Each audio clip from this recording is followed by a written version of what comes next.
My name is Tula Meadows. I'm 33. At 10:47 p.m. on a Friday night in March, I was standing in my parents' driveway in my pajamas, screaming at my father to give me back my car keys, while my brother Michael stumbled into my brand new Mazda CX-30 with a blood alcohol level that would later be measured at 19. My father stood between us, his hand raised like a traffic cop, and said the words that would break our family apart. "Let him go, Tula. He just needs to blow off steam." "He's drunk, Dad. He can barely stand." Michael's laugh cut through the cold air. "Relax, sis. I'm just going to Denny's." "You're not taking my car." My voice cracked. I'd made the final payment on that Mazda exactly 11 days earlier, 62 monthly payments of $347. I'd celebrated by keeping the receipt in my wallet. My father stepped closer to me, his voice dropping to that dangerous quiet tone. "Michael's had a rough week. His girlfriend broke up with him. You can let him borrow your car for one night, or you can be selfish about it. Your choice." "It's not about being selfish. He's going to kill someone." "Don't be dramatic." My mother appeared in the doorway, wrapping her cardigan tighter. "Michael's a good driver. He's never had an accident." That was a lie, but I didn't know it yet. Michael was already backing out of the driveway. I lunged forward, but my father grabbed my arm hard enough to leave marks. "Let him go." I watched my taillights disappear down Hickory Lane. My hands were shaking so hard I had to sit down on the cold concrete. At 2:33 a.m., my phone rang. Unknown number. I answered because I already knew. "Miss Meadows? This is Officer Chen with the Wilkes-Barre Police Department. Your vehicle was involved in a single-car collision on Route 115. The driver fled the scene." My Mazda was totaled. $4,200 in damage to a guardrail. No injuries, thank God, but Michael was gone, vanished into the night like he always did. Before I go on, if stories about standing up for yourself mean something to you, please hit like and subscribe, and tell me in the comments where you're watching from right now and what time is it there. I need to take you back 6 years to explain why I didn't see this coming. I need to tell you about Ray Pulaski. I met Ray exactly once, at a city council meeting in September 2019. I was there because Landmark Credit Union was sponsoring a financial literacy program for seniors, and I'd been asked to give a 3-minute presentation. Ray sat in the front row. He was 74, with thick white hair and suspenders holding up his work pants. After the meeting, he shook my hand. "You did good up there," he said. "My wife could have used a program like that before she passed. She never understood interest rates." We talked for maybe 10 minutes. He told me about his late wife Dorothy, about their tomato garden, about how he still made her potato soup recipe every Sunday even though he was eating it alone now. He smelled like Old Spice and peppermint candies. "You seem like a girl who pays attention," he said before he left.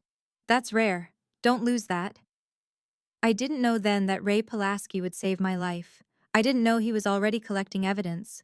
I didn't know that on a Tuesday night in October 2019, Michael had crashed into Ray's mailbox while driving drunk, that my father had showed up with $1,200 in cash and made it disappear, that Ray had recorded the entire conversation on his phone. But I'm getting ahead of myself. After the crash, I filed a police report. Michael was charged with DUI, hit and run, and unauthorized use of a vehicle. My father hired Gerald Gilmore, the most expensive defense attorney in Luzerne County, for $15,000. At Sunday dinner 3 days later, my mother served pot roast like nothing had happened. Michael sat across from me, scrolling through his phone. He hadn't apologized, hadn't even looked at me. "Tula." My father's voice made me look up. "Gerald says the charges might disappear if you don't cooperate with the prosecutor." "What?" "If you tell them Michael had permission to use your car, this all goes away." I set down my fork carefully. "He didn't have permission. He took my keys." "But no one saw that." My father's smile didn't reach his eyes. "It's your word. You can say you told him he could borrow it." "That's perjury." "It's family." My mother's voice was soft, pleading. "Michael made a mistake, honey. He's already suffering enough.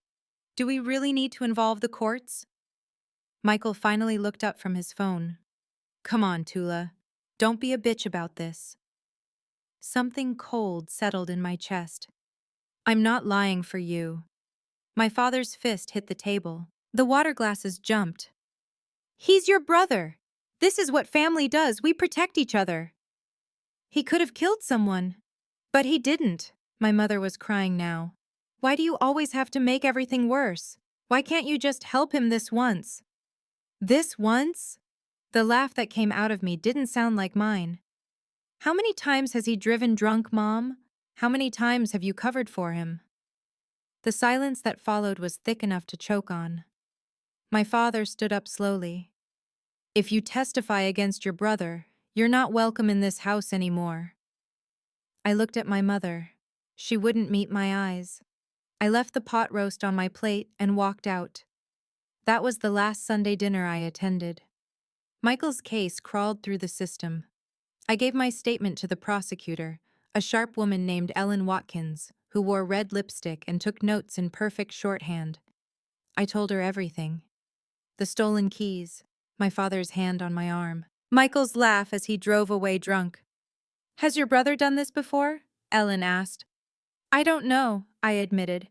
But my parents act like it's normal. Ellen's pen paused. Act like what's normal?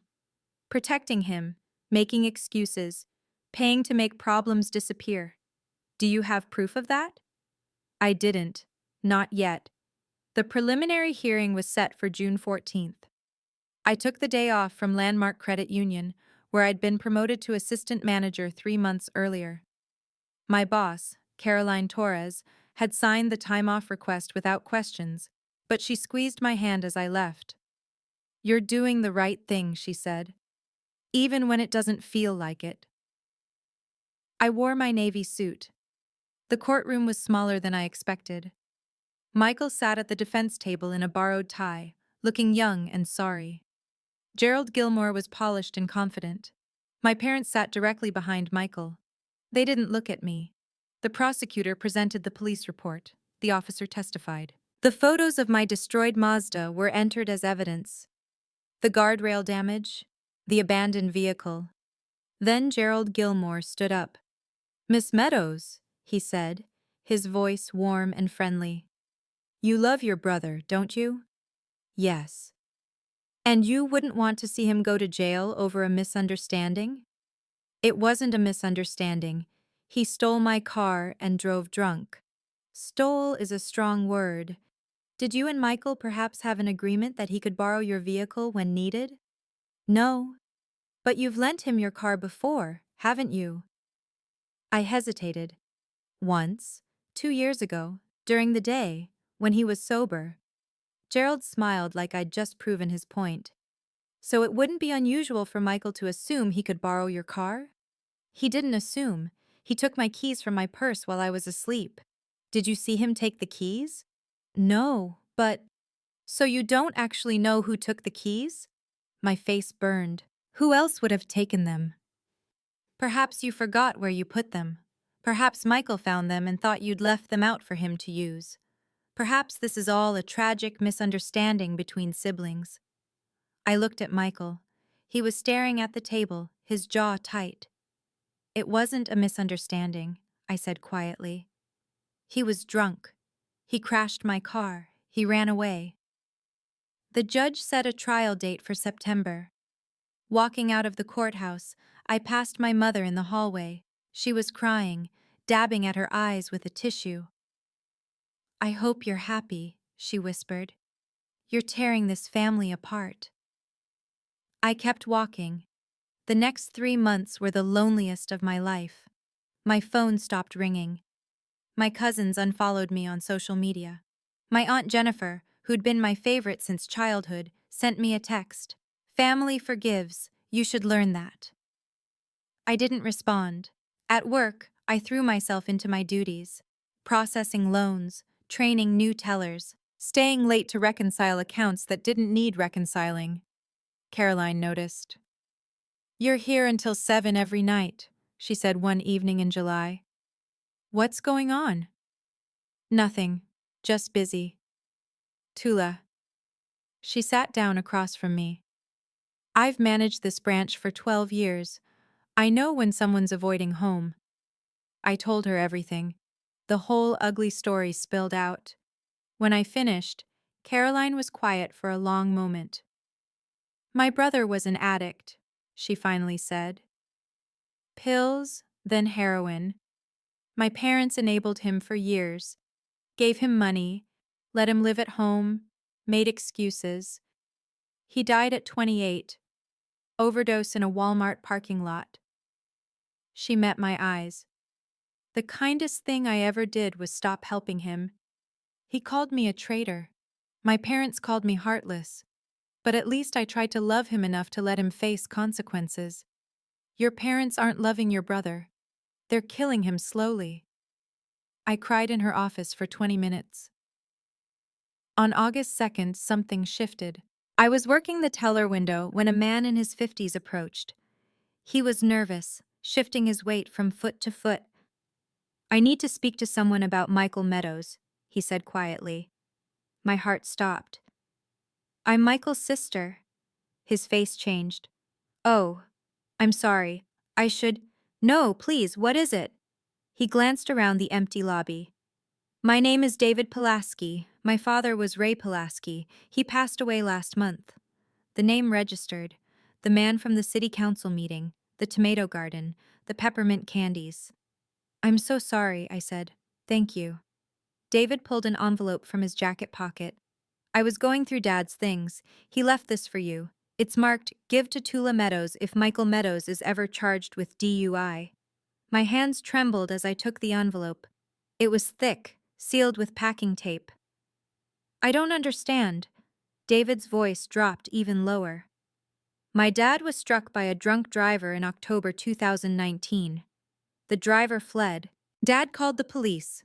But before they arrived, a man showed up with cash and convinced Dad not to press charges. Dad took the money. He needed it for Mom's medical bills, but he recorded the conversation. The driver was your brother. The man with the cash was your father. The floor tilted. Dad felt guilty about taking that money until the day he died, David continued. He made me promise that if your brother ever hurt someone else, I'd give you this recording. He said you were the only one in your family who seemed to give a damn about doing the right thing. I opened the envelope in Caroline's office. Inside was a USB drive, a handwritten note, and a photocopy of a police report from October 14th, 2019. The note was brief. Tula, if you're reading this, I'm gone, and your brother has hurt someone else. I'm sorry I didn't have the courage to stop him when I had the chance. Money makes cowards of good people. The recording on this drive is yours to do with as you please. I've also included the police report from the night your brother hit my mailbox and nearly hit me. Your father gave me $1,200 to stay quiet. I took it. I'm ashamed of that. But I'm not ashamed of this. I believe you're strong enough to do what I couldn't.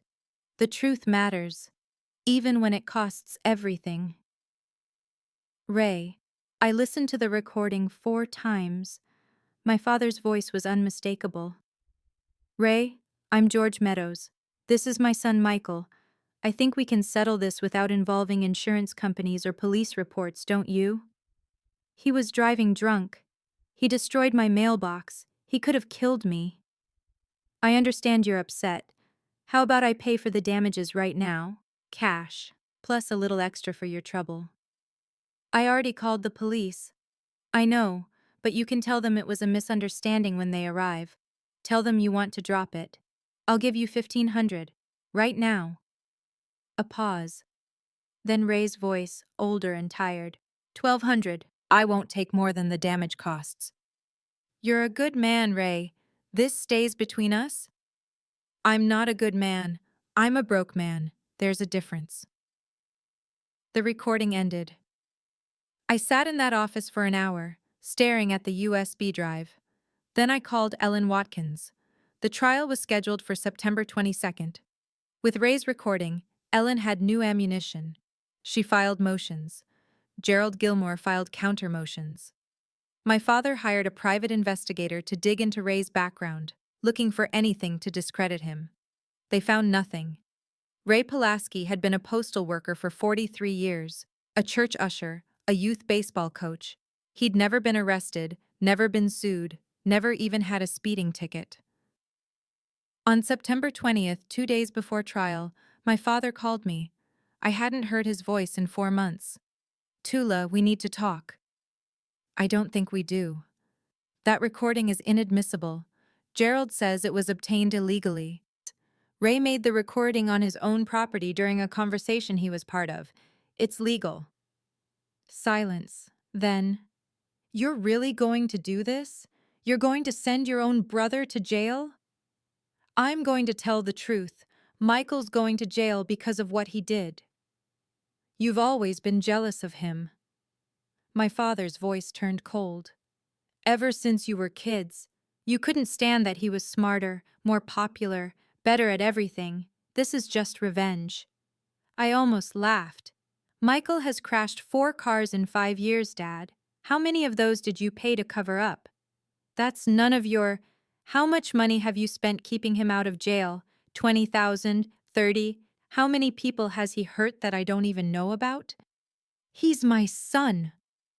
So am I. The words ripped out of me.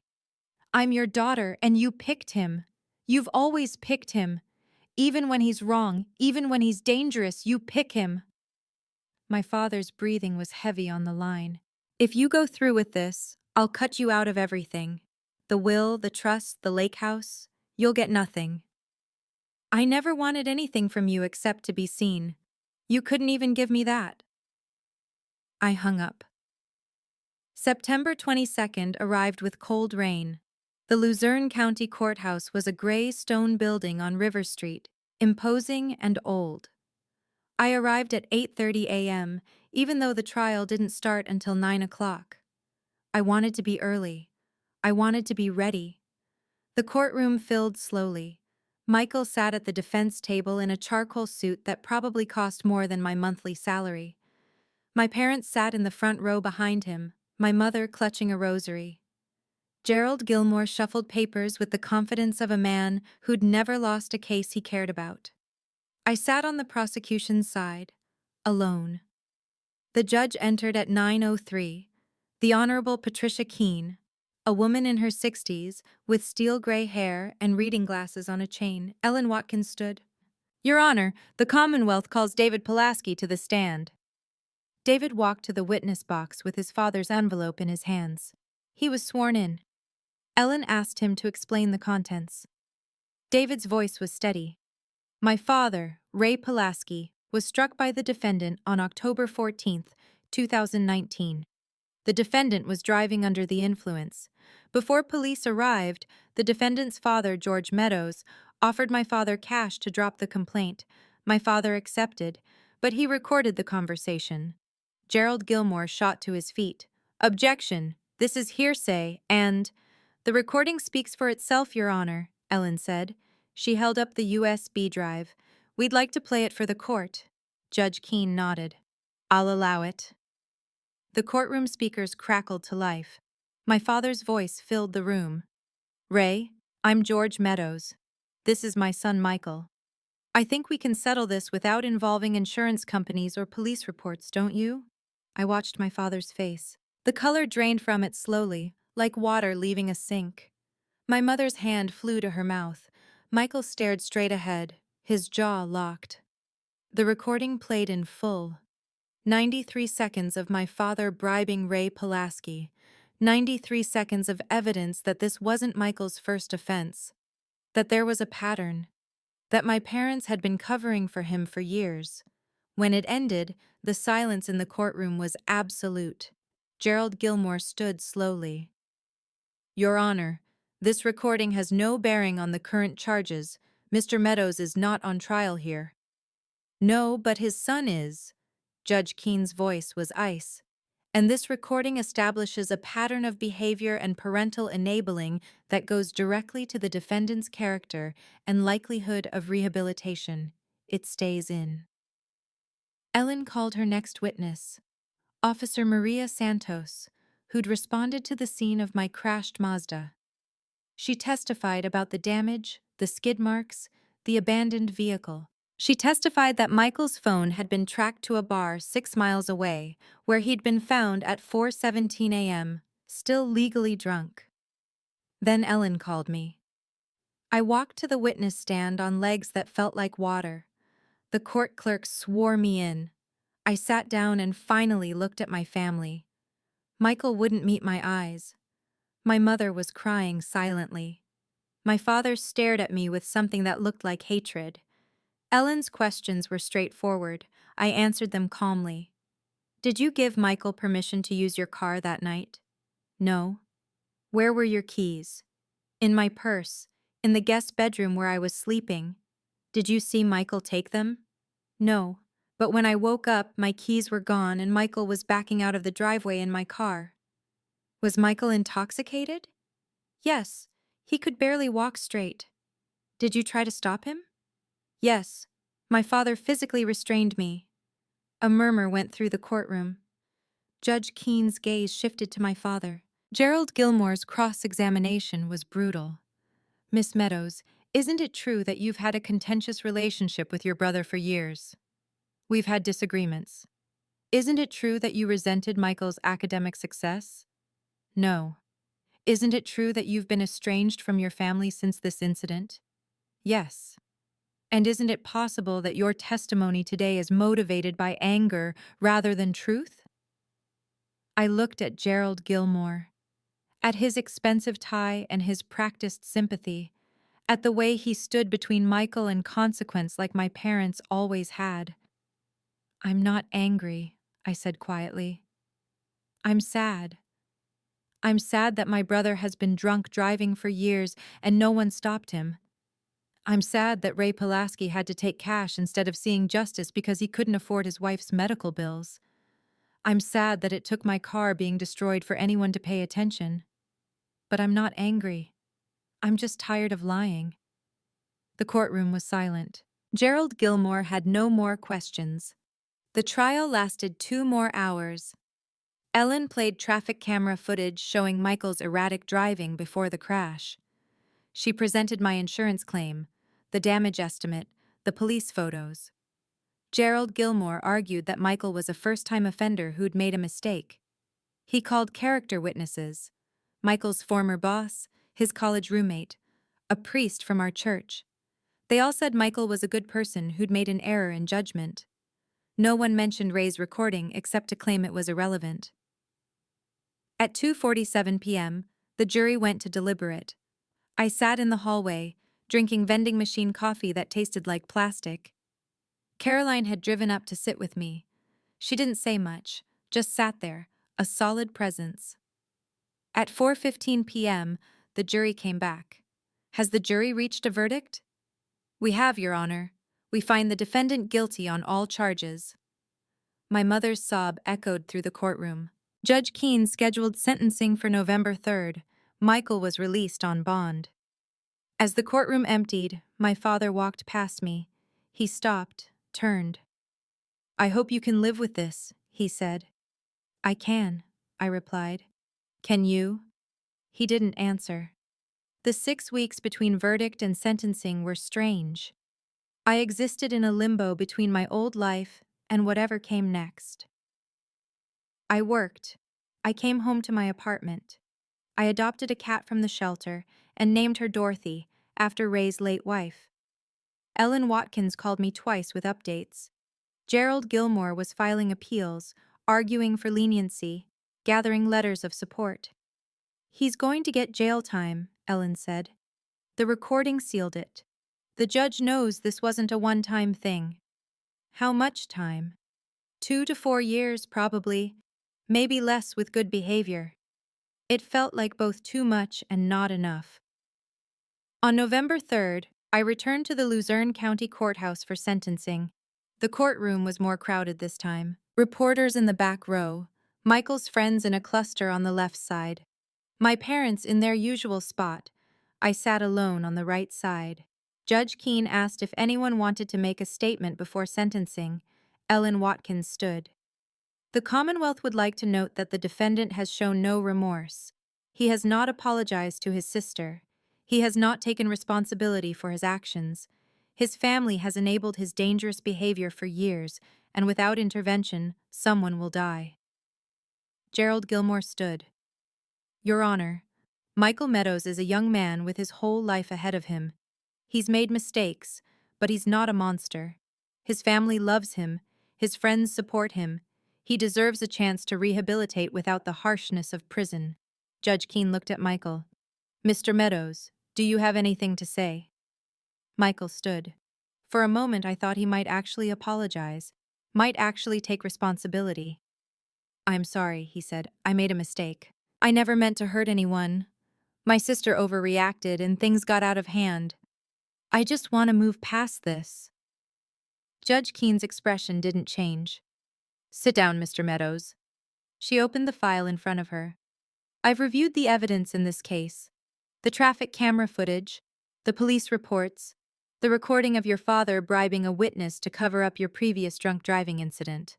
What disturbs me most is not your actions, Mr. Meadows, though they are disturbing enough. What disturbs me is your complete lack of accountability.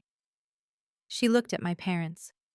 And I find it equally disturbing that your parents have spent years protecting you from the consequences of your choices. They have done you no favors. They have turned you into a person who believes rules don't apply to him. Michael's leg was bouncing under the table. On the charge of DUI, I sentence you to 18 months in the Luzerne County Correctional Facility. On the charge of unauthorized use of a vehicle, I sentence you to 12 months, to run consecutively. On the charge of leaving the scene of an accident, I sentence you to 6 months, to run consecutively. Total sentence, 3 years. My mother's wail was piercing. Additionally, Judge Keene continued, I'm ordering your father, George Meadows, to appear before this court in 2 weeks to explain his role in the October 2019 incident. Obstruction of justice is a serious crime. My father's face went white. Court is adjourned. The gavel fell. Michael was led away in handcuffs. He looked back once at my parents, his face finally showing something like fear.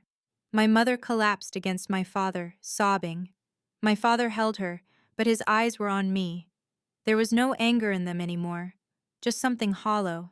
I walked out of that courthouse into November sunshine. Caroline was waiting by her car. How do you feel? She asked. I don't know, I said honestly. Empty, maybe. Relieved. Sad. That sounds about right. 2 weeks later, my father pleaded no contest to obstruction of justice. He was fined $7,500 and given 2 years probation.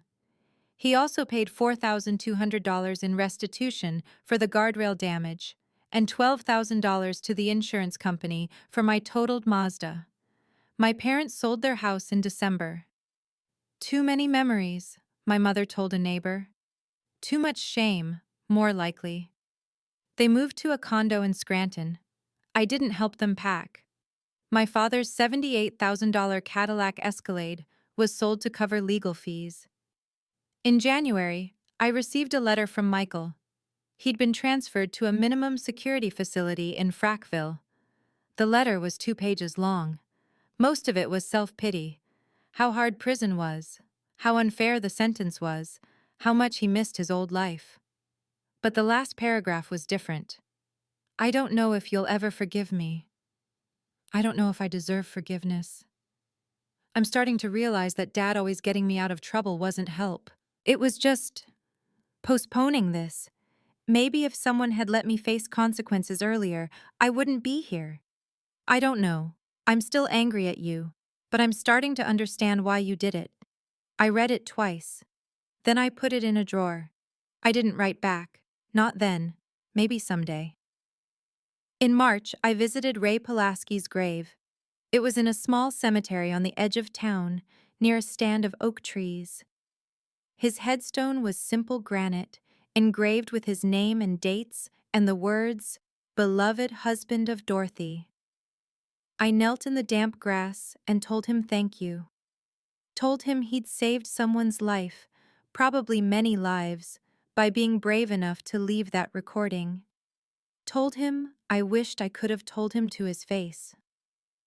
The wind moved through the oak trees. It almost sounded like a reply. By May, I'd been promoted to branch operations manager at Landmark Credit Union. Caroline had recommended me personally. I had my own office with a window overlooking Main Street. I had a retirement account with actual money in it. I had Dorothy the cat, who slept on my pillow every night and purred like a motorboat. I had a life that was mine. I still don't talk to my parents. My mother sends cards on my birthday and Christmas. Generic cards with pre-printed messages and her signature at the bottom. No personal notes. I don't send cards back. Michael will be released in November 2027. I don't know what happens then. I don't know if he'll have truly learned anything, or if he'll just go back to being who he always was. I don't know if my parents will enable him again, or if the fear of legal consequences will finally stop them. I don't have control over any of that. What I do have control over is this. I will never again stay silent to keep the peace. I will never again let someone else's comfort matter more than someone else's safety. I will never again confuse loyalty with complicity. If you're watching this, and you've ever had to choose between protecting someone you love and protecting the truth, I want you to know something. Those two things aren't always in conflict. Sometimes the most loving thing you can do is let someone face the consequences of their actions. Sometimes love means saying no more. Sometimes love means walking away. If you've had to make that choice and you chose truth, type "I chose truth" in the comments. If you've had to make that choice and you're still struggling with it, type "I'm still deciding." Both are valid. Both take courage. If this story meant something to you, check the description for more stories just like this one. Thank you for being here.